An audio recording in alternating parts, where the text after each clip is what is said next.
Hey y'all. So this is still my go-to translation. I read it literally every day. I trust it. I love it. But there are a few places where I've noticed that the TS2009, which is 2009, they don't line up with DSS, which is Dead Sea Scrolls, and the LXX, which is the Septuagint. So I was making this series so I can just inform y'all, the people who like this version. Again, this is a great version, but there is a couple discrepancies, and I just wanted to put light on that. So this is episode 2, and we're going to be looking at Tehillim, which is Psalms 145, verse 13.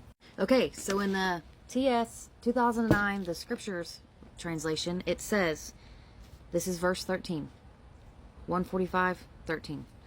Your reign is an everlasting reign, and your rule is throughout all generations. So if you're reading this, the Scriptures translation, that is where that verse ends. But Tehillim 145 is an alphabetic acrostic psalm, meaning that each verse follows that Hebrew alphabet in order, and one letter is missing. Do you know which one it is? It is the Nun.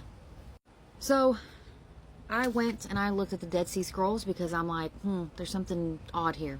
So this is from the Great Psalm Scroll, which is 11Q5, and it's also called 11QPS with the A. I don't actually know how they say it. The Hebrew reads on that. Yeah, I'm not going to read it in Hebrew because I don't know it, but in English, it says, Yahuwah is trustworthy in all his words and kind in all his works. So that is the missing Nun verse. So then I checked the Septuagint because I always like to check all of the original text just to see.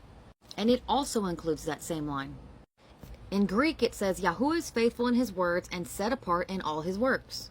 So both the DSS, which is Dead Sea Scrolls, and LXX, which is the Septuagint, they agree with each other. But this verse is missing in the Scriptures translation. And it's probably because it follows the Masoretic text here. So without this verse, we miss a direct declaration that Yahuwah's words are trustworthy and that his works align with his words. We also lose the complete acrostic structure of this psalm because it's missing a letter. Nothing false is added when this verse is restored, but something is missing when it's not read. That's why checking the older witnesses matters so much.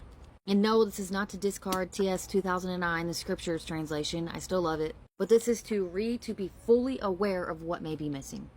Shalom.